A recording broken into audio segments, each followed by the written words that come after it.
everyone! In the last video, we explored different types of operators in C#.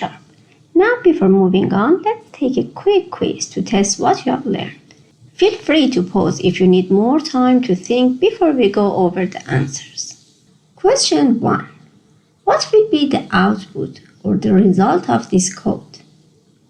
A is an integer with the value of 10. B is an integer with the value of 3.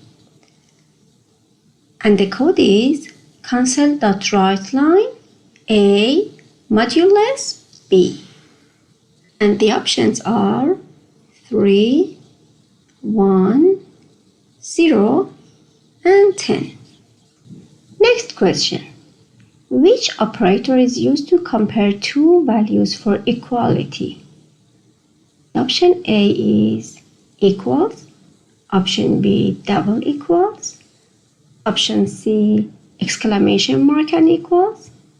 And option D, two ampersands. Question 3. What will be the value of x after this code executes?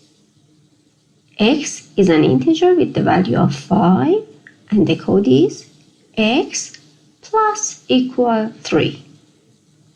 The options are 3, 5, 8, and 15.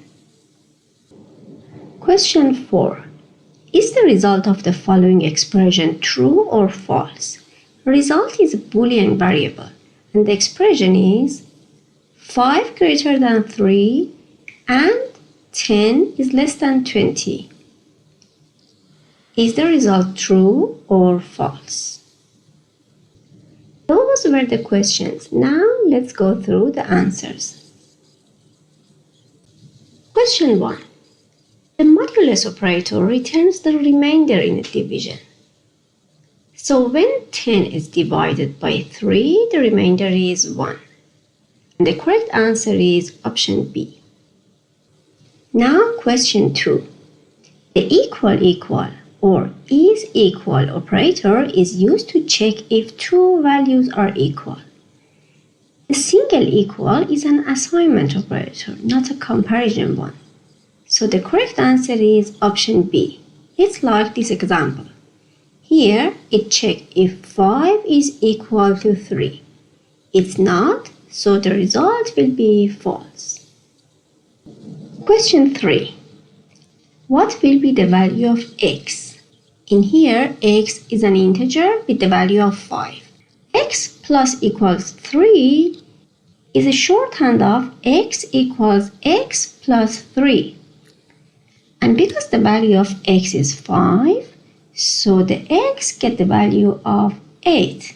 And the correct answer is option C. And the last question. We're going to check the result of this expression, which is true or false. 5 is greater than 3? Yes, that's true. 10 is less than 20? That's true. AND operator requires both conditions to be true. So the entire expression evaluates to true because both expressions to the right and the left hand side are true.